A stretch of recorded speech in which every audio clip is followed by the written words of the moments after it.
Área para piano y objetos es una pieza que escribí en 2018, hace 4 años. Eh, el objetivo principal, o como yo describiría en sus rasgos esenciales, el lenguaje que utilizo en Área para piano y objetos es una mezcla de los lenguajes tradicionales, entendido tradicional, no como folclórico o tradicional de México, sino tradicional en el sentido de una concepción en la que la música debe tener una melodía, una armonía, ciertas reglas, que es como decía en el barroco. Eso mezclado con una libertad que explora, digamos, timbres nuevos y formas nuevas de tratar los instrumentos, concretamente a través de esta categoría que se ha popularizado mucho en la música contemporánea de nuestros días, que es las técnicas extendidas, ¿no? Entonces, en Área para piano y objetos, el concepto central es la superposición de dos planos sonoros que son simultáneamente dos concepciones distintas de la música.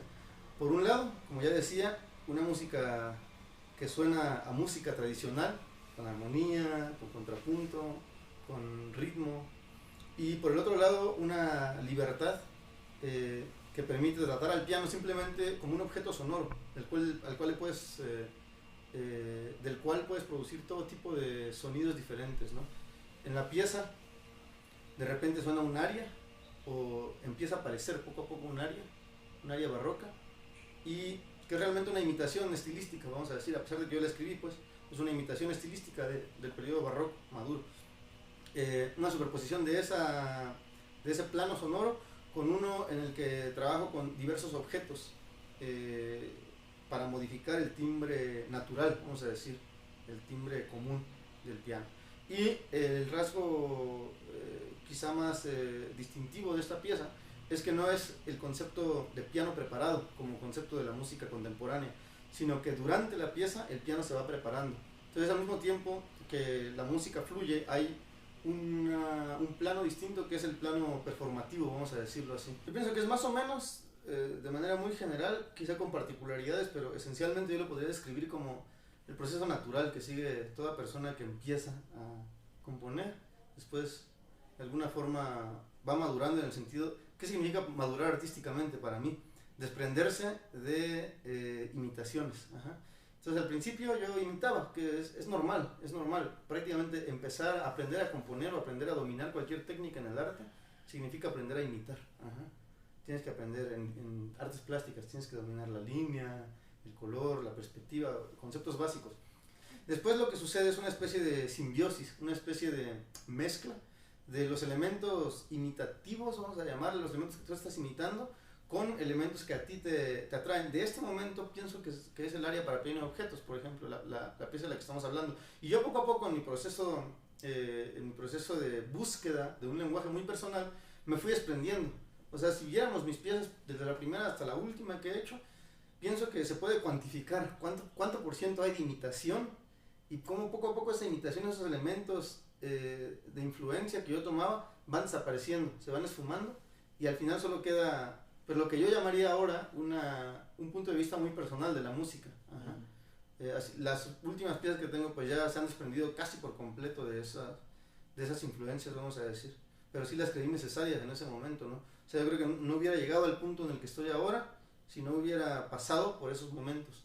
Y en ese sentido considero el área para piano y objetos, por ejemplo, una pieza valiosa, porque es quizá la pieza donde se encuentra el balance más perfecto entre la música de la tradición y una dosis algo sólida de experimentación. Claro. La música latinoamericana debería construir un universo sonoro propio. Ajá. Construir un universo sonoro propio, mira, es difícil, o sea, es prácticamente imposible romper con la influencia, vamos a decir, europea, porque ni siquiera norteamericana, la música norteamericana también es finalmente resultado estadounidense, también es finalmente resultado de la tradición europea. Lo que nosotros llamamos tradición en ese sentido tiene que ver con 4 o 5 países de Europa, ¿no? La Europa occidental. Ajá. Y yo qué digo, en principio afirmo que es imposible romper con esa tradición porque es de alguna manera, o sea, debido al sincretismo cultural que sucedió con las conquistas, es de alguna manera imposible. El punto de partida mismo es esa música. Pero a partir de cierto momento de madurez autoconsciente, vamos a decir, de las identidades culturales latinoamericanas, sí que se abre la posibilidad, y eso lo identificaron los teóricos, los literatos, varios personajes a principios del siglo XX, ¿no? Como José Martí, varios teóricos que hubo en América Latina, ¿no? Que decían que abanderaban una identidad latinoamericana fuerte y desprendida de las estéticas europeas, vamos a decir. Sí creo que es posible. Y por eso me parece muy dañino, por ejemplo, estar mirando siempre hacia Europa y ver qué están haciendo los compositores europeos. Porque las realidades socioculturales son muy distintas. Ajá.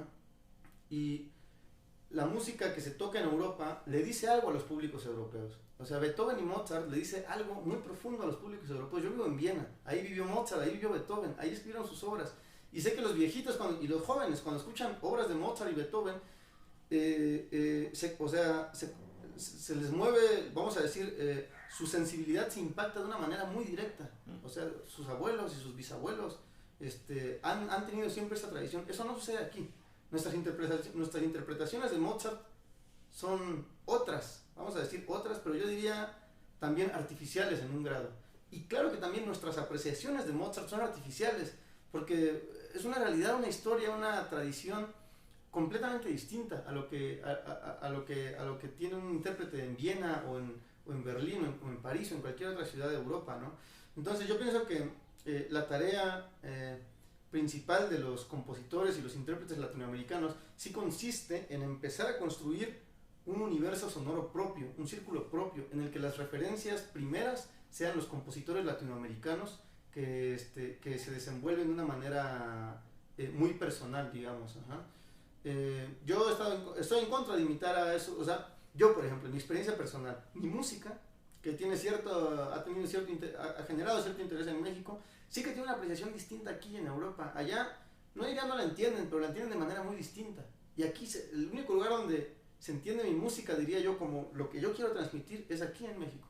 Y quizá en América Latina, porque finalmente es una identidad cultural homogénea, en términos generales, ¿no?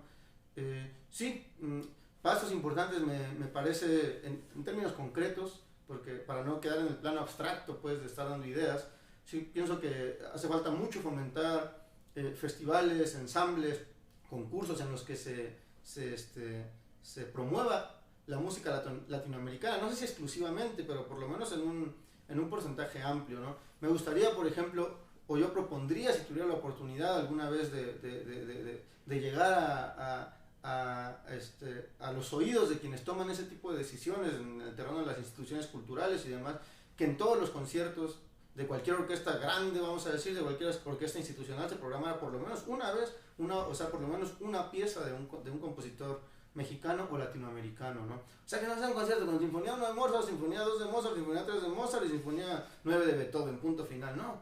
Porque, pues sí, por todo eso que te estoy diciendo, ¿no? Ahora, también hace falta fortalecer el circuito desde el punto de vista, vamos a decir, financiero, ¿no? O sea, si todo el tiempo están tocando Mozart, Beethoven, ¿de qué van a vivir los intérpretes que tocan música mexicana? ¿Cuáles son los estímulos financieros que se les está dando en la certidumbre de su carrera como músicos profesionales a los intérpretes y compositores de música contemporánea latinoamericana y mexicana? Ajá. ¿Por qué? Yo pienso que, o sea, ¿por qué cierta música nos habla mejor a los públicos latinoamericanos que a los públicos europeos o estadounidenses? Pienso que es algo mucho más profundo, una concepción completa de la sociedad y del mundo. Ajá. Por ejemplo, las sociedades europeas quizás son muy organizadas perfectamente. Ajá. Todo funciona como un reloj, tac, tac, tac, tac. Y eso les gusta en la música, vaya que les gusta. Cuando ven una partitura dicen, ¿y qué sistema estás usando? Ajá. ¿Por qué hay 3 silencios aquí en vez de 2? Y yo la verdad es que no sé qué responder, les digo, hombre, porque me gustó, pienso que 3 silencios son mejor que 2, me gusta una pausa un poquito más larga, pero si me dices que escriba un artículo que matematice todo, no puedo. Y pienso que nuestros públicos son también así, o sea, como más espontáneos, más abiertos. No les gusta estar intelectualizando la música.